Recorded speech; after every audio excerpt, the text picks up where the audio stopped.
ஆர்த்தி எடுக்கிறவங்களா கொஞ்சம் அப்படி வந்துருங்க.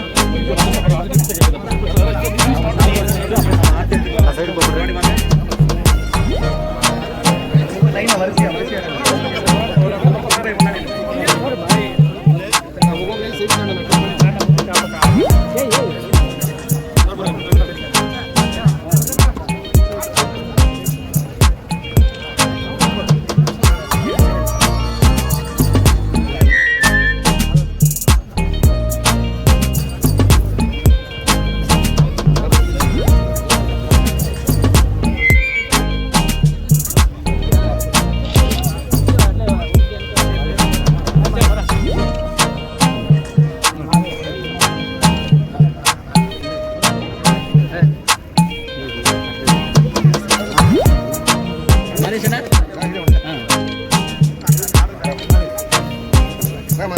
ரமணா மாதிரி சிக்ஸ்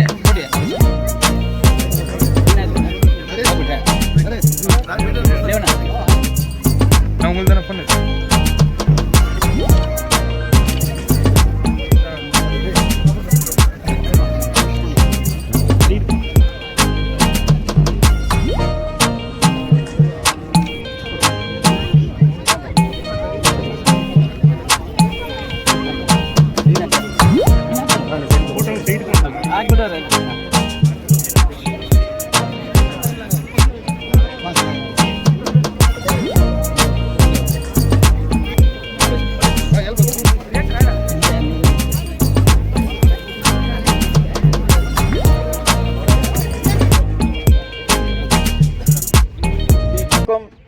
அனைத்து அன்பு உள்ளங்களுக்கும் என் முதல் வணக்கம்.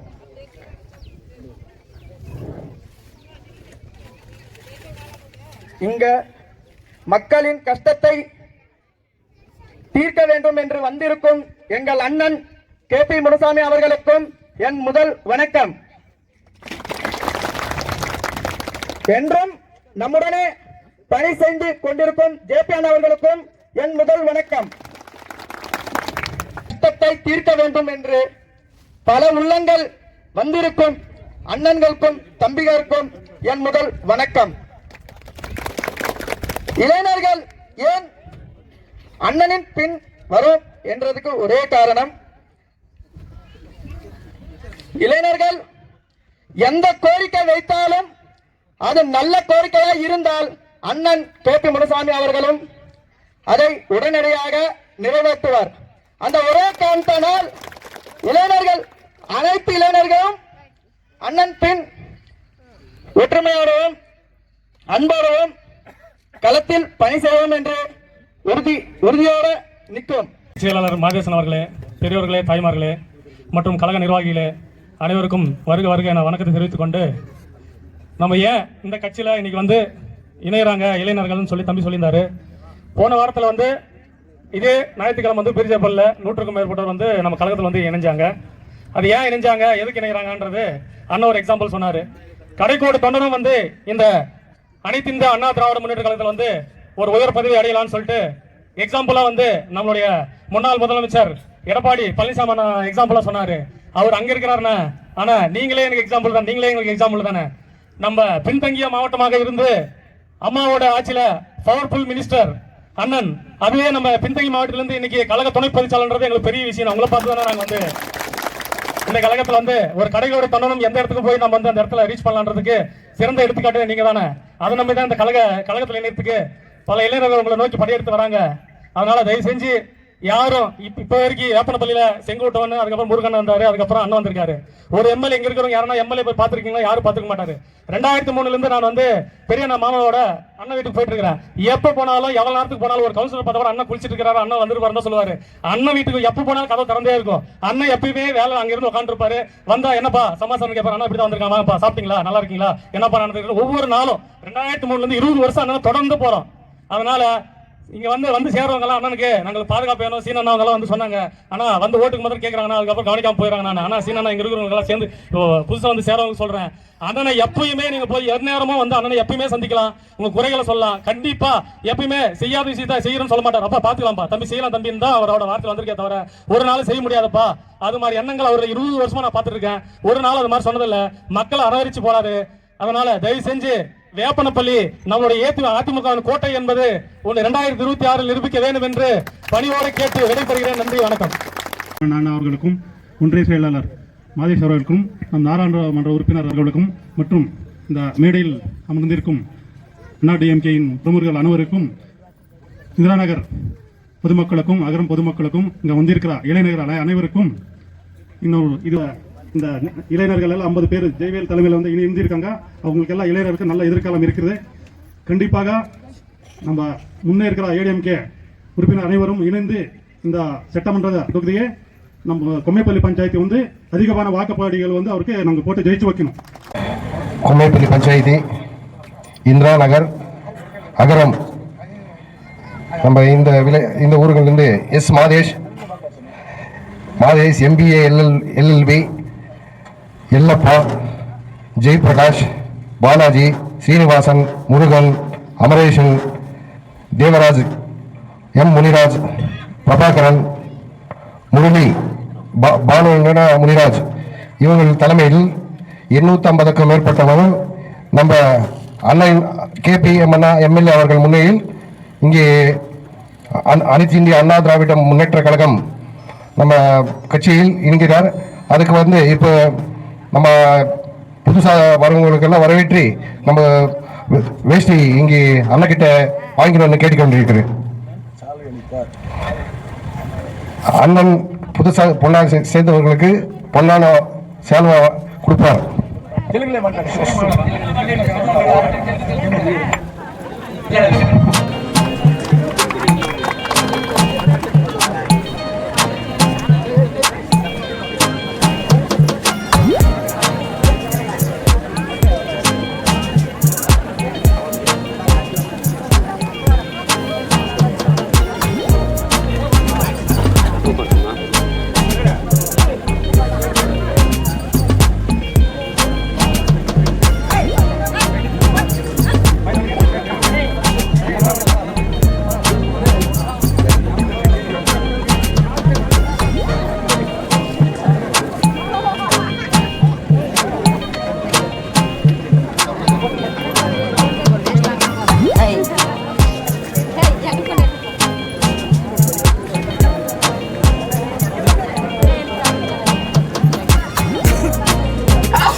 కోరుచున్నాను.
పెద్దలకి పెద్దమ్మలకి అన్నలకి తమ్ముళ్ళకి ఇక్కడ విచ్చేసిన ఒండ్రి శైలాల గారికి సార్వమిపు శైల అన్నగారికి ఇక్కడ విచ్చేసిన పేరు పేరున మా యొక్క ధన్యవాదములు తెలుపుకుంటూ ఇప్పుడు మన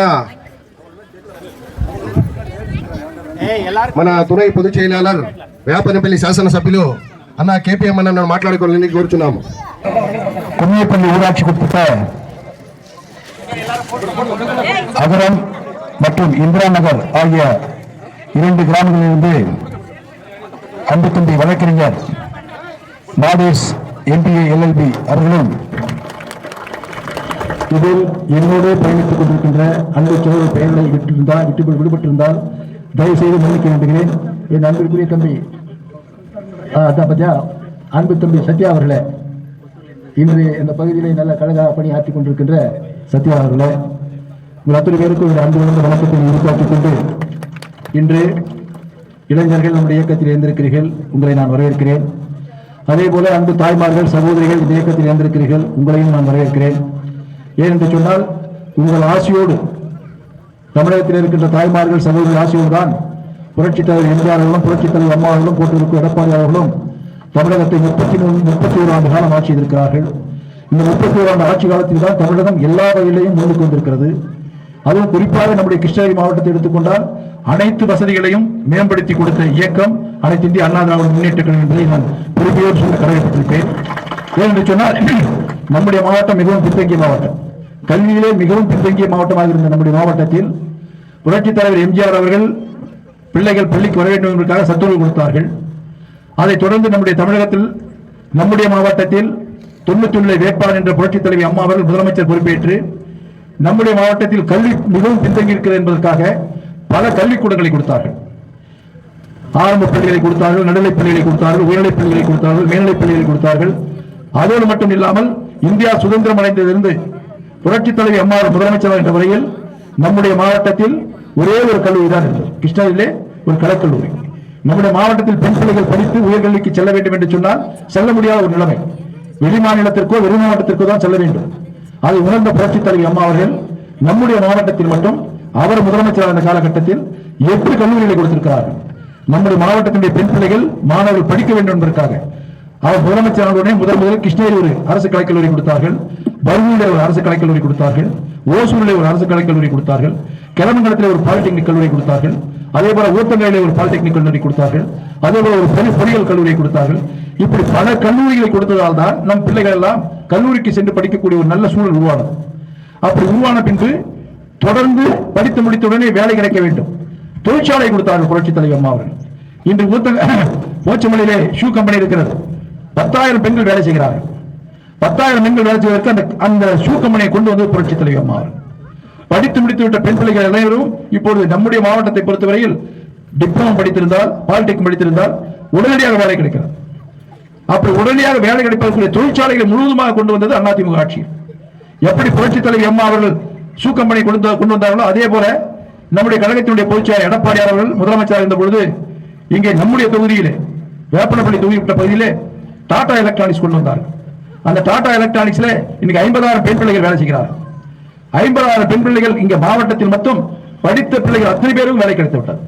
பாலிடெக்னிக்ல டிப்ளமோ முடிச்ச எல்லா பெண் பிள்ளைகளும் வேலைக்கு செல்லக்கூடிய ஒரு சூழலை உருவாக்கிறது என்று சொன்னால் அதனுடைய போட்டலுக்குரிய எடப்பாடி அவர்கள் கொண்டு வந்ததுதான். அதே போல பல தொழிற்சாலைகள் கொண்டு வந்திருக்கிறார்கள்.